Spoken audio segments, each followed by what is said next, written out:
como estudar no Novo Testamento? Tem alguma forma? Olha,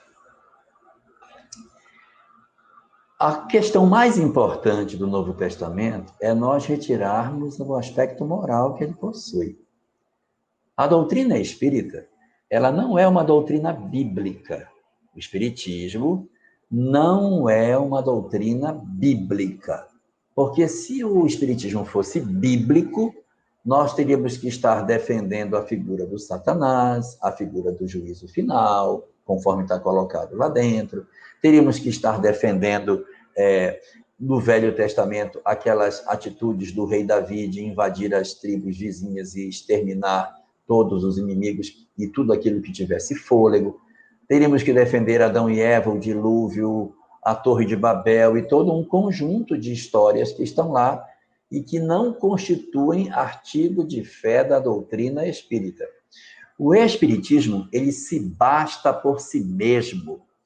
A doutrina espírita, ela tem moral em si mesma.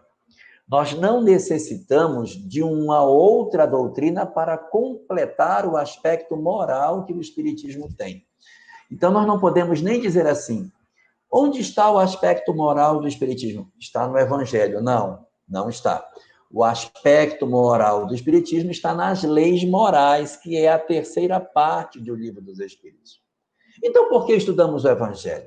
Estudamos o Evangelho para tirar as lições morais que Jesus deixou por uma razão. A moral do Cristo é em tudo semelhante à moral que os Espíritos nos apresentam. Então, para que a gente tenha mais convicção de que o que o Espiritismo fala não é nada extraordinário, você mostra o texto espírita e mostra o texto evangélico. E aí você diz assim, olha só aqui, o que diz o Espiritismo, que você tem que perdoar as pessoas. Olha aqui o que Jesus falava. Ah, porque você tem que amar o próximo. Está aqui, olha aqui como tem também. Então, você mostra a identidade de ideias entre a proposta de Jesus e a proposta do Espiritismo.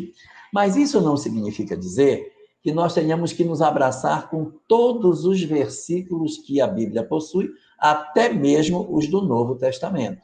Porque esses textos, eles foram escritos durante um tempo razoavelmente longo, aproximadamente 400 anos as cópias não tiveram nenhum tipo de gestão.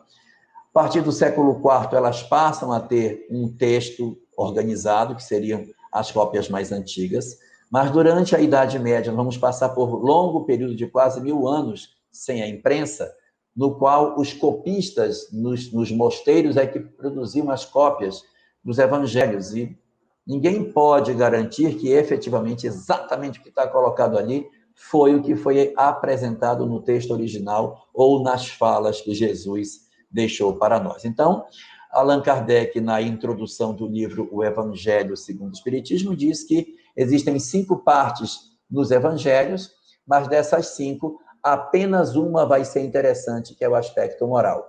Os atos comuns da vida do Cristo, seus milagres, as palavras que a igreja tomou como dogma e as predições são todas frutos de controvérsia, mas a parte moral não. Então, ele não trata dessas 4 questões para se debruçar sobre essa, que é incontroversa. Então, se a gente vai querer discutir o evangelho e abrir esses outros 4, nós vamos esbarrar, muito provavelmente, em aspectos de divergências de pensamento. Mas vamos lá, vamos dizer que a gente queira estudar o evangelho. A primeira coisa a fazer para estudar o evangelho é não esquecer que somos espíritas. Nós não somos biblistas, nós somos espíritas. Então, se eu vou estudar um texto, como espírita que sou, esse texto tem que ter desdobramentos espíritas. Não faz sentido eu pegar uma passagem do Novo Testamento para fazer um estudo na casa espírita e nós discutirmos esse versículo em diversos ângulos diferentes que ele tenha, e a palavra reencarnação, mediunidade, imortalidade da alma, Deus, não ter sido falada. Então, servia para qualquer lugar.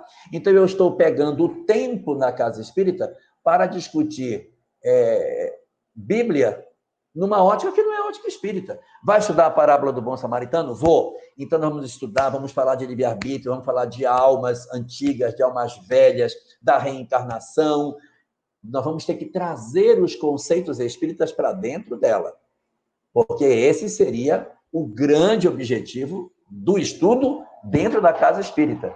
Porque estudar e nós ficarmos aqui dizendo, não, porque no grego é assim, olha como é que é e tal, e nós ficarmos o dia todo debatendo isso, vai fazer com que a gente se perca. Não é esse o grande objetivo que nós temos.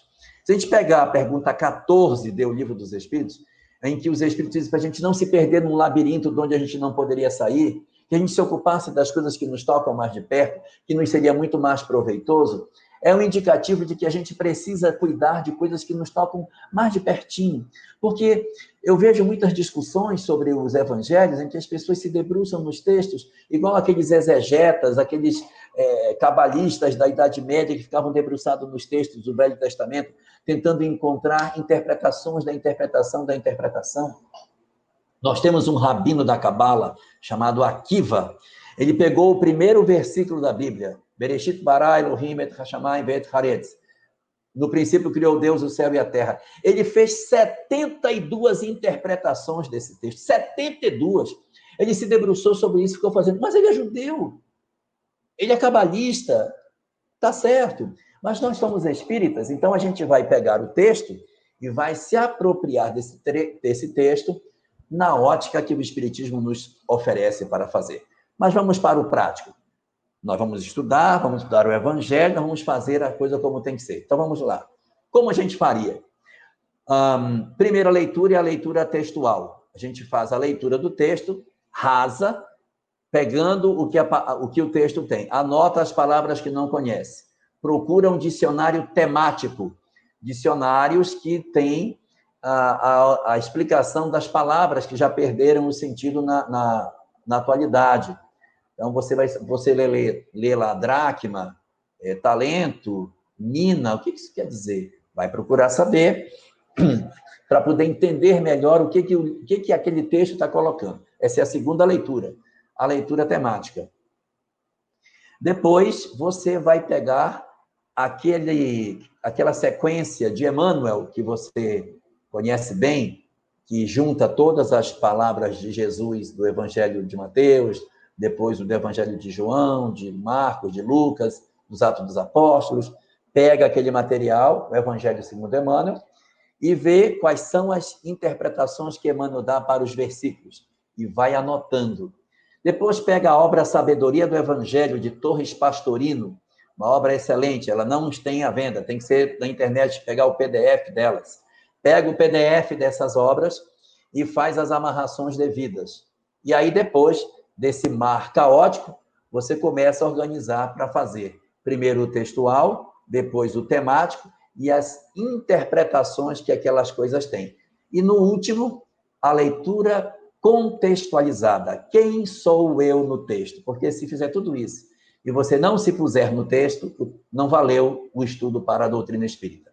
Não esquecendo que, sempre, quando fizer qualquer estudo do Evangelho ou de qualquer texto bíblico, tem que fazer observando os princípios espíritas. Não vale estudar Bíblia pela Bíblia, senão nós estamos no lugar errado e estamos usando a casa espírita para trabalhar conteúdos que não são exatamente os conteúdos que o Espiritismo possui.